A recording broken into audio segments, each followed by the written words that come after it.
भारत के यशस्वी गृह मंत्री जी ने कहा है मार्च 2026 तक भारत को ताड़का, मारीच और सुबह रूपी नक्सलवाद, उग्रवाद और आतंकवाद से मुक्त करके रख देंगे।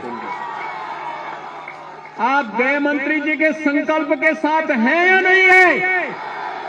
नक्सलवाद समाप्त होना चाहिए कि नहीं होना चाहिए? आतंकवाद और उग्रवाद समाप्त होना चाहिए कि नहीं होना चाहिए? अपराध समाप्त होना चाहिए कि नहीं होना चाहिए? होना चाहिए ना।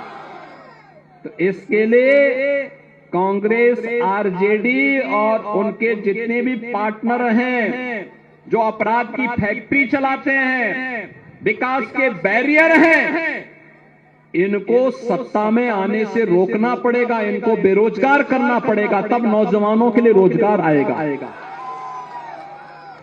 ना। और ये करने के लिए तैयार है ना। देखो, उत्तर प्रदेश में भी डबल इंजन की सरकार है, तो हम लोगों ने कैसे वहां कार्य किया। वहां जितने बड़े माफिया थे सारी की सारी, ज्यादातर लोगों के जहन्नुम के टिकट कट गए।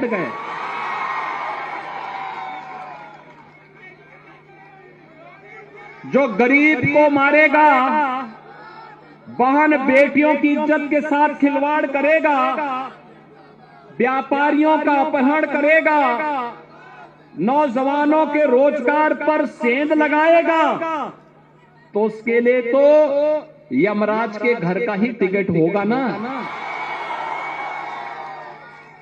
और दूसरा, उनके खानदान ने भी जितनी प्रॉपर्टी बनाई होगी अवैध तरीके से, गरीबों का शोषण करके, अपहरण करके, हमारी सरकार ने, डबल इंजन की भाजपा की सरकार ने उस पैसे, उस पूरी प्रॉपर्टी को अपने कब्जे में लेकर के गरीबों के लिए आवास बना डाली। गरीबों के लिए आवास, हर गरीब को आवास मिल रहा है। भारत के यशस्वी गृह मंत्री जी ने कहा है मार्च 2026 तक भारत को ताड़का, मारीच और सुबह रूपी नक्सलवाद, उग्रवाद और आतंकवाद से मुक्त करके रख देंगे। आप गृह मंत्री जी के संकल्प के साथ हैं या नहीं है? नक्सलवाद समाप्त होना चाहिए कि नहीं होना चाहिए? आतंकवाद और उग्रवाद समाप्त होना चाहिए कि नहीं होना चाहिए? अपराध समाप्त होना चाहिए कि नहीं होना चाहिए?